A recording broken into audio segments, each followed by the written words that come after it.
Olá, bem-vindos ao curso de Java SE da Grande Porte. Eu sou o professor Nelson e vou te ensinar a programar em Java.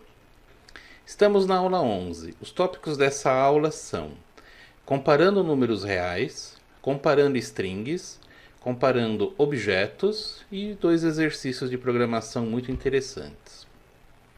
Comparando números reais. Bom, a situação é a seguinte: quando você precisa comparar se o conteúdo de uma variável é igual a uma constante, por exemplo, será que a variável d é igual a zero? Depende do tipo de dado que é a variável, né? Se a variável for do tipo inteira, todos os tipos inteiros, né? Short, long, int, byte, char, você pode realmente utilizar o operador de igualdade, né? O operador relacional de igualdade, igual, igual. Porém, quando nós temos variáveis que são double ou float, nós não podemos utilizar o operador. O motivo é o seguinte: por exemplo, raiz quadrada de 2, né? Raiz quadrada de 2 é um número irracional, significa que tem infinitas casas decimais, né? Aqui é um exemplo, né? Raiz de 2 com algumas casas decimais aqui, mas são infinitas, né? São muitas casas decimais, não tem fim.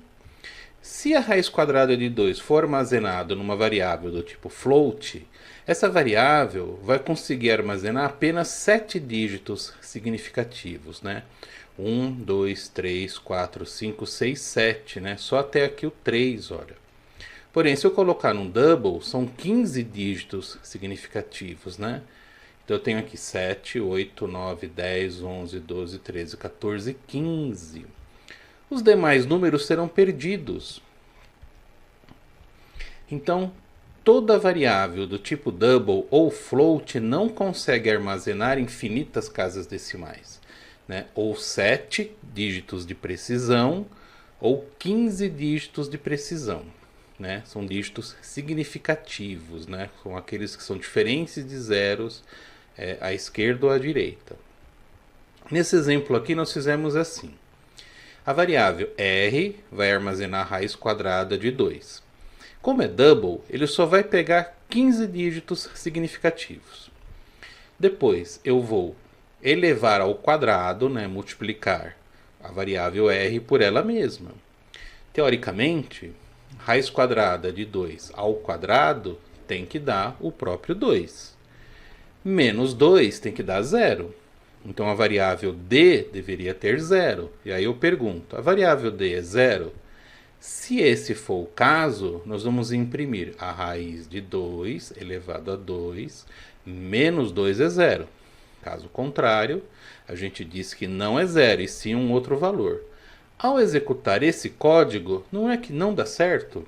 Ele realmente não é 0, mas é um número que tem 15 zeros depois da vírgula, seguido de 444, 089, etc. Né? É o número 4.44 vezes 10 a menos 16. Não é o número que a gente quer, não é zero. Então, você perde aqui precisão. Todo cálculo feito com double ou com float não é preciso. Então, como resolver esse problema? Bom, nós temos que determinar qual é a precisão que nós queremos, né? Então, por exemplo, é muito comum a gente usar uma precisão de 14 casas depois da vírgula. Então a gente cria aqui uma variável, né? É comum chamar essa variável de epsilon, como sendo formada por 0,0000013 zeros e o número 1. São 14 casas depois da vírgula. Então é um número muito pequeno, né? A gente chama isso de epsilon. E a gente põe ele como final porque vai virar uma constante, né? A gente não vai alterar esse valor. E aí faz tudo de novo, né? Calcula a raiz quadrada de 2 e eleva ao quadrado e subtrai 2. Aí a gente vai fazer o seguinte: o número que eu quero que ele seja é 0, né? Então eu coloco assim, 0 menos o número que deu. Pode ser que, se for menor ou maior, vai dar que 0 vai dar positivo ou negativo, né? Então a gente pega o absoluto, que sempre vai dar positivo, né? Então a gente pega o absoluto da diferença, então sempre é positivo. É o absoluto da diferença entre o número que a gente quer, no caso aqui é 0, mas podia ser outro número, e o número que nós obtivemos. Se essa diferença for menor que esse limiar, menor do que esse epsilon, eu já considero que é igual, que deu quase nada de diferença. Então, rodando novamente esse fragmento de código, nós vamos obter que a raiz de 2 elevado a 2 menos 2 é zero. Ok? Então é muito complicado você comparar números reais com constantes. É fácil você comparar se é maior, se é menor. Agora, a igualdade é complicada. Você precisa usar essa estratégia aqui para resolver o seu problema, ok? Então é isso que eu quis dizer nesse tópico, comparando números reais, tá? Strings. Né? Strings, como que eu comparo se duas strings são iguais? Lá no começo do curso, né, eu disse que strings não são tipos primitivos, né, uma classe, né, e que você tinha que usar um método equals. Né? Então esse if aqui, ó, se a referência nome 1, né, ela que está evocando o método equals, eu estou passando como parâmetro o nome 2. Então, nome 1 aponta para Ana Maria da Silva. Nome 2 aponta para uma string Ana Maria da Silva. São iguais? Então ele imprime que são iguais, né? No caso aqui, Ana Maria da Silva é igual a Ana Maria da Silva. Aí eu faço outra pergunta aqui, ó. Nome 1 é igual ao nome 3? E aqui eu ponho um not, tá vendo? Ó, not, essa exclamação é o operador de negação, né? É o not, né? É o operador lógico not. Então eu não quero que o nome 1 seja igual ao nome 3. Se realmente o nome 1 não for igual ao nome 3, esse if fica verdadeiro e ele imprime isso. E de fato, né, nome 3 aponta para Antônio Costa e Silva, que é diferente de Ana Maria da Silva. Então ele imprimiu aqui para nós, ó. Ana Maria da Silva é diferente, né? Exclamação igual é o diferente, né? Porque lembra o sinal de igual com corte, né? Que é o diferente. Ao Antônio Carlos da Silva. Mas tem uma coisa que eu preciso contar para vocês a respeito de string, né? Como que Java armazena as strings? Se no seu programa você utilizar strings entre aspas, né? As strings constantes ou strings literais, o Java armazena essas strings literais numa piscina comum para strings literais, né? Em inglês, Common Pool for String Literals. Então, no caso aqui, ó, S1 aponta para hello. Como hello é uma constante literal, ele foi colocado aqui na piscina de strings. S2 aponta para hello. Opa, esse hello é igual ao anterior. Então ele não vai criar duas strings, né? Ele vai deixar uma só e vai fazer o S2 apontar para ela. E o S3 recebe S1, quer dizer, o S3 vai apontar para o mesmo lugar que S1 aponta. Lembre-se, S1, S2 e S3 não são strings, são referências para strings. Eles têm o endereço dessas strings na memória. Agora, se você usar o operador new, né, a string S4 recebe new string hello, no construtor aqui da classe string você passa hello. Nesse caso, o new cria um objeto, né? O objeto ele é criado no heap, né? Lá na memória RAM, numa área reservada para as variáveis que são globais, né? Para os arrays e também para os objetos. Então ali no heap tem lá S4 aponta para uma string hello. E o mesmo caso aqui S5, né? New string hello também aqui, ó, S5. Então nesse caso não tenho uma vez só a palavra hello, mas sim uma para cada objeto, ok?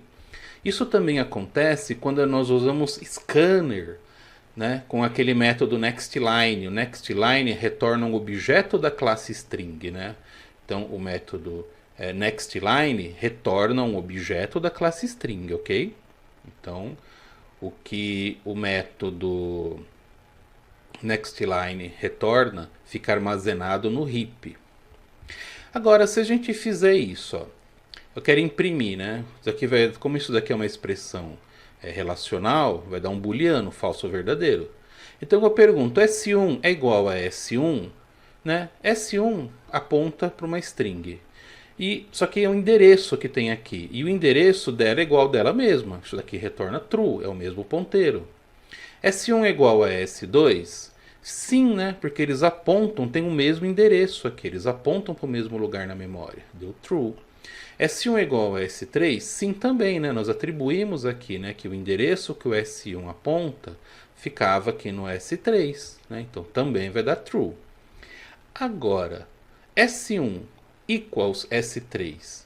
O equals não quer saber do endereço, o equals quer saber do conteúdo, o conteúdo do S1. Né? S1 aponta para uma string, é hello. É igual ao conteúdo do S3, S3 aponta para uma string, que é hello, aí vai dar true. Agora olha que interessante, S1 é igual a S4. S1 e S4, S1 aponta para essa região da memória e S4 aponta para esse objeto. Eles têm valores diferentes, apesar da string ser a mesma. Vai dar false, né? Não são iguais. Mas e o conteúdo? Né? S1 tem um conteúdo, é igual ao conteúdo de S4? Aqui vai dar true. O equals sempre vai comparar se as strings são iguais e não os endereços. O S4 é igual ao S5 aqui, ó, falso. Cada um aponta para um objeto. Mas o conteúdo do S4 é igual ao conteúdo do S5? True. Então, gente, para você garantir que você está comparando o conteúdo das strings, use sempre equals. Ah, professor, mas eu usei lá o sinal de igual, igual e funcionou então. Você deu sorte, porque você estava comparando constantes literais, strings que são literais. Mas se uma delas for objeto, já era, vai dar erro, ok? Agora, quando nós comparamos strings, eu também quero saber quem vem primeiro, né? Nós já tocamos esse assunto em aulas passadas, mas vamos dar uma relembrada aqui, ó. Se eu tenho aqui duas strings, ok? São literais, né? São constantes, ficam lá na piscina de strings, mas tanto faz, podia ser objeto também. Né? Pedro e Pedreira, né? Nome 1 Pedro, nome 2 Pedreira.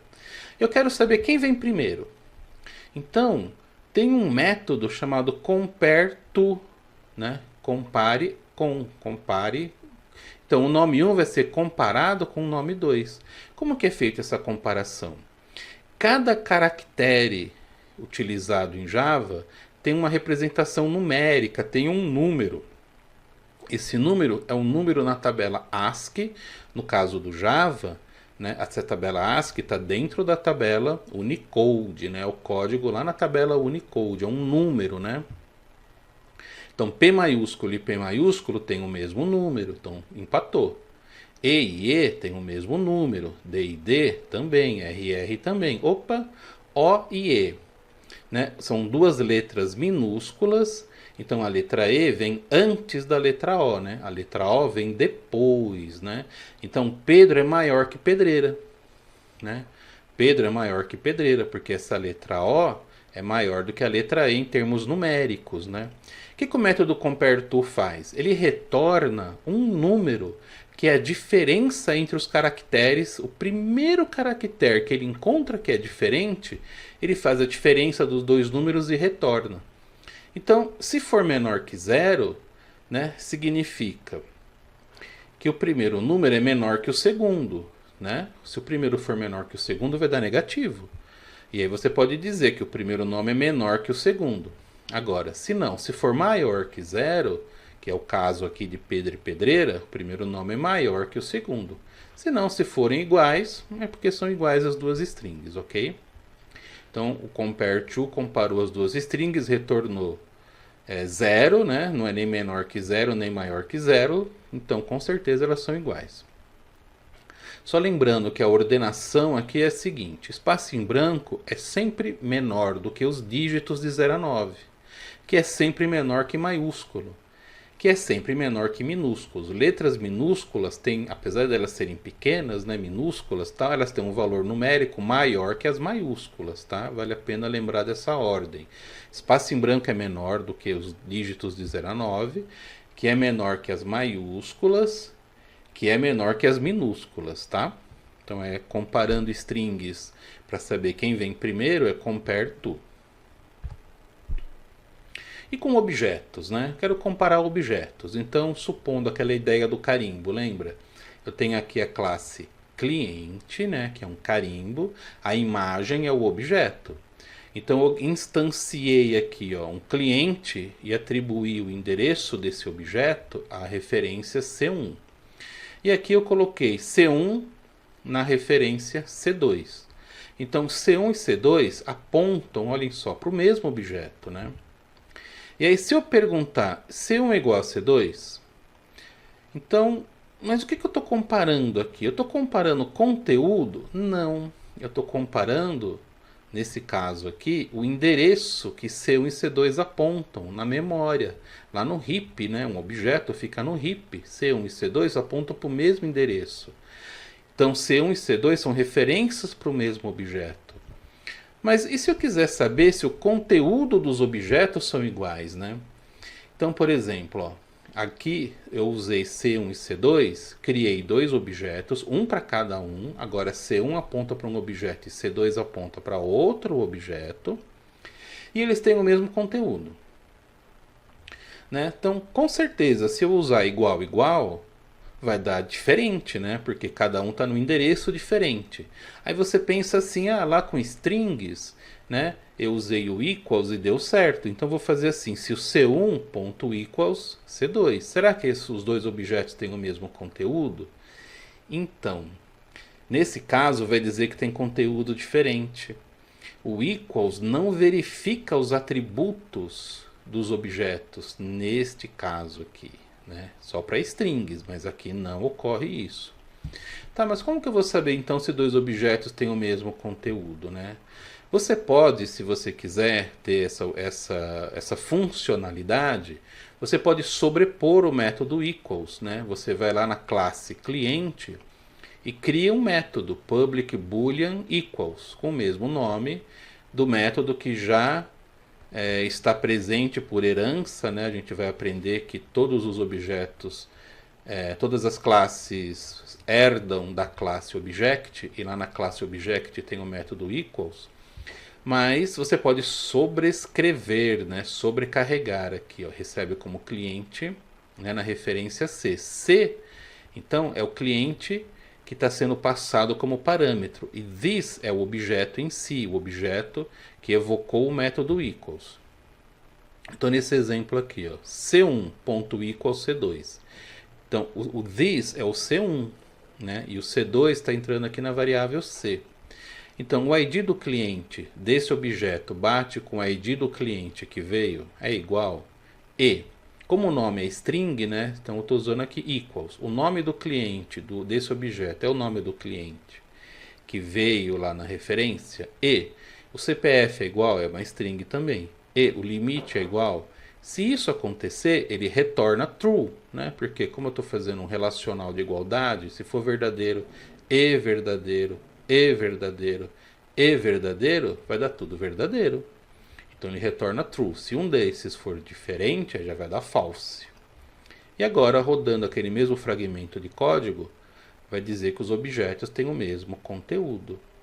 Ok? Então, se você tiver essa necessidade na sua aplicação de comparar se dois objetos são iguais em relação ao conteúdo, você pode utilizar esse artifício, né, de reescrever, né, de sobrescrever ou sobrecarregar o método equals.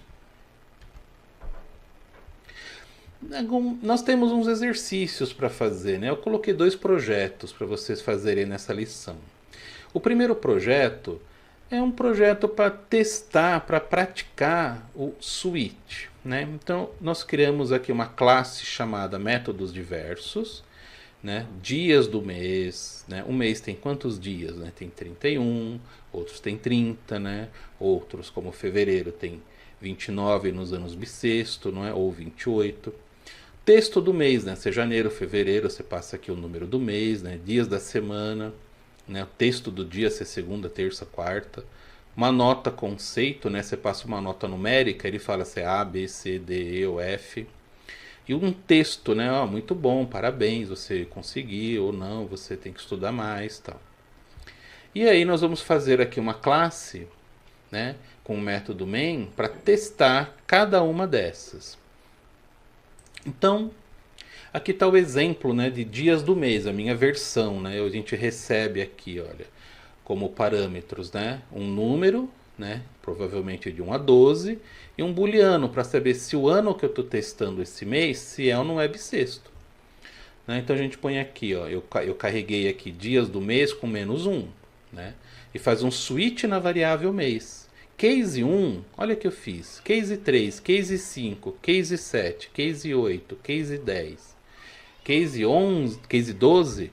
Esses são os meses que tem 31 dias. Então, dias do mês ganha 31. Já dou um break, né, para sair daqui. Agora, se for 4, 6, 9 ou 11, são 30. Agora, se for 2, eu tenho que fazer um if aqui, né? Se for 2, porque é fevereiro, né? Se for bissexto é 29, se não é 28. Ok? E eu retorno aqui. Se a pessoa colocou um número inválido, não vai dar nenhuma situação do switch, né? Então ele vai retornar -1. Agora, no texto do mês é muito mais simples, né? Você coloca aqui no seu switch de uma variável mês números de 1 a 12 e os textos, janeiro, fevereiro, né, até dezembro. Agora, aqui eu usei um default. Se não for nenhum desses, o texto vai ser mês inválido, ok? O break interrompe e sai do switch. O último não precisa, né? Porque se ele entrar aqui no default, já vai sair mesmo, ok?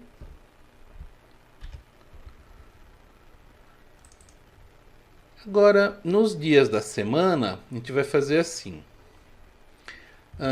Tem uma norma, né, que diz que o primeiro dia da semana, o número 1, tem que ser segunda-feira, né? Então, caso o dia for 1, é segunda, 2 é terça, assim por diante. Se não for nenhum deles de 1 a 7, né, dia da semana inválido, ok? Então também aqui é simples, né? O da nota a gente fez assim, olha, como o switch aqui não aceita que seus cases tenham faixa de valores, a gente pode usar esse artifício, né, de dividir. Então, como eu coloquei aqui 5, né, A, B, C, D e F, né, usei esse foi inválido, mas eu tenho 5 válidos aqui, eu fiz assim. Se for 100 a nota, 100 dividido por 20 dá 5. Nesse caso é A, e somente nesse caso, quando for 100. 80 dividido por 20 dá 4. Porém, 81 dá 4, 82 dá 4, porque nota é inteira e 20 é inteiro. Inteiro dividido por inteiro dá inteiro. Então, o número 85 dividido por 20, né, 85 por 20 dá 4 e sobra um resto. Então, usando esse artifício aqui, ó, vamos supor 50. 50 dividido por 20 dá 2 e sobra 10, mas dá 2, ó, vai ficar com nota D. Você consegue fazer um switch usando faixas de valores, né? Você pode usar uma matemática aqui, ou você faz esse cálculo antes e carrega aqui uma variável com a resposta do cálculo para trabalhar com faixas, já que o case não trabalha com faixas, ok? Nosso último caso aqui, eu passo a nota, né, A, B, C, D, a nota conceito, e ele devolve uma string, né? A, opa, excelente, né? Parabéns. B ou C, muito bom. D, E ou F, melhor tentar novamente, né? Se não for nenhuma dessas, conceito inválido. Então tá aí a dica. Eu quero que vocês façam esse exercício e testem, né, diversos métodos aqui para experimentar se o switch que vocês fizeram está correto. E finalmente, o projeto 8 é interessante porque nós vamos usar aqui diversas classes, né? Então olha que interessante, temos aqui uma classe chamada terremoto, né, onde a gente vai usar aqui o número sequencial static, né? Então o ID do terremoto vai ser alimentado com esse número sequencial, né? Lembra que nós já fizemos isso anteriormente? Você, no construtor do terremoto, soma 1 no número sequencial e passa para o ID. Né? Nós temos aqui a string, que é uma cidade que é uma string, o ano que é um inteiro, a intensidade que é um double, é aquela famosa intensidade na escala Richter. Agora olha que interessante, no globo terrestre, né, a latitude e a longitude do terremoto é do tipo coordenada geográfica, que é uma outra classe. Então eu tenho atributos que são referências de outra classe, né? Isso é comum, isso se chama agregação, né? E nós teremos aí aulas específicas para tratar desse assunto. Aqui é uma pequena introdução, né? Então na classe coordenada geográfica, você tem lá grau, minuto e segundo, que é a posição de um determinado ponto na latitude ou na longitude, né? E esse símbolo aqui, ó, é um diamante, né? Está dizendo que um objeto da classe coordenada geográfica está sendo usada no terremoto, ok? É uma agregação. Então, eu coloquei aqui alguns métodos para dar uma olhada aqui, para fazer alguns comentários, né? Então, o texto da intensidade, né? O método getTextoIntensidade, a gente vai olhar lá no atributo intensidade. Se ele for maior ou igual a 8, né, um terremoto numa escala Richter maior ou igual a 8, o texto vai ser: a maioria das estruturas caem. Se não é maior ou igual a 8, é porque é menor que 8. Se é menor que 8, eu vou verificar apenas se ele é maior ou igual a 7, porque já que é menor que 8, então quer dizer que é maior ou igual a 7 e menor que 8.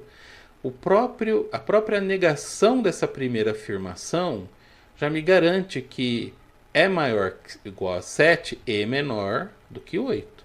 Então não preciso perguntar aqui e intensidade menor que 8, porque já foi a negação aqui do primeiro, né? Já deu errado aqui no primeiro. Então o texto vai ser: muitos edifícios são destruídos. Se não é maior ou igual a 7, é porque é menor que 7. Tá bom, se for menor que 7 e maior ou igual a 6, muitos edifícios são consideravelmente danificados, alguns caem.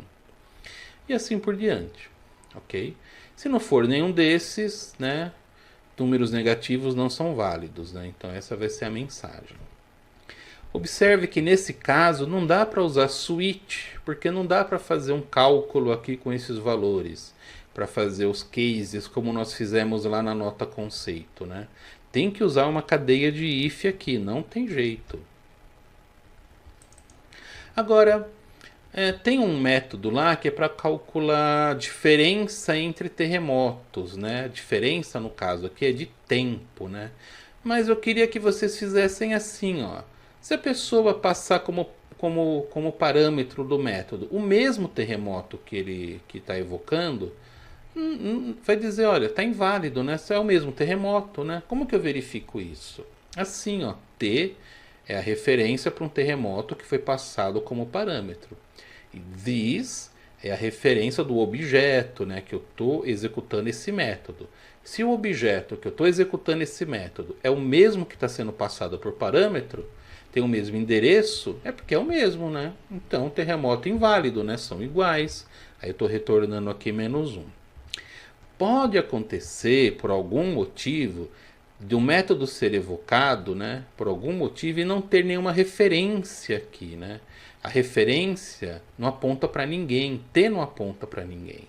Nesse caso, nós dizemos que T é nulo, né? Como que eu faço isso? Verifica se T é igual a null, sem aspas, sem nada, lembra? Null, né, tá dizendo que T não aponta para ninguém. Então, terremoto inválido, é nulo, retorna -1. Caso contrário, a gente pega o ano do nosso terremoto menos o ano do outro terremoto e retorna. Se a diferença for positiva ou negativa, depende de qual ano aqui é maior. Ok? E finalmente, eu queria comentar do scanner. Aqui, lá no método main, você vai criar um scanner e vai passar a referência do scanner como parâmetro, né, para esse método pede dados terremoto. E aí nós vamos usar essa referência ler teclado para pedir a cidade, né, para pedir o ano. Olha, lembra do integer parseInt, né? Como a variável ano é do tipo inteiro e nextLine retorna uma string, nós temos que traduzir, né, fazer um parse aqui, né, de uma string para inteiro. A intensidade é double, né? Mesmo caso aqui, ó. Vou converter uma string para double. Agora, a latitude e a longitude são do tipo coordenada geográfica, né? Nesse caso, nós vamos chamar o método pé de dados coordenada geográfica, passando para ele a referência do nosso scanner. Então olha que interessante, o scanner foi criado lá no método main, passado para o método pé de dados terremoto, que vai ser passado para o método pé de dados coordenada geográfica. Ok? Interessante isso, né? E quando você fizer testes, né, você vai pegar lá no mapa, né, no Google Earth, por exemplo, é uma boa ideia pegar de lá, ou em qualquer site tem as coordenadas geográficas. Lembrem-se que latitudes são ângulos em relação à linha do Equador, né? Então você indo para o Polo Norte, os graus, minutos e segundos são positivos, e indo para o Polo Sul são negativos. E as longitudes é em relação ao meridiano de Greenwich, né? Lá na Inglaterra tem uma cidade chamada Greenwich, né, que foi utilizado como referência. Tudo que está à direita são positivos, né, são longitudes, né, de longe, né, a leste. Então é positivo até 180. E tudo que for oeste é negativo, né, graus, minutos e segundos, ok? Cabe nesse projeto um comentário. Né? Tem um método que vai calcular a distância entre dois terremotos. Né? Para isso, nós vamos utilizar trigonometria esférica. Aí você fala, nossa, professor, está ficando complicado. Não, a ideia aqui é a seguinte. Não cabe, né, ao programador conhecer todas as fórmulas que existem aí. Mesmo que você está desenvolvendo uma aplicação para terremotos, né, você não é obrigado a conhecer todas as fórmulas. Alguém tem que te passar essas fórmulas. Você desenvolve a aplicação com as fórmulas que a pessoa passou, fazem testes, né, para ver se ela está calculando corretamente, né? Fala, olha, meu programa entrou esses dados e deu essa resposta. A resposta é o que você esperava, né? Então não se preocupe. Quando você for desenvolver software, você vai reparar que tem muitas fórmulas aí pelo mundo que você vai precisar usar. Você não é obrigado a conhecê-las, né? Alguém tem que passar essas fórmulas para você. Em geral, é quem pede para desenvolver o software conhece as fórmulas, né? Já que ele precisa, né? E a gente tem aí o Google também para nos ajudar a fazer essas pesquisas, ok? E é isso, pessoal. Quais são os nossos próximos passos, né? Leia a apostila dessa aula, faça os exercícios propostos e assista às próximas aulas, né? Lembre-se de contar para os seus amigos sobre as nossas aulas. Até a próxima!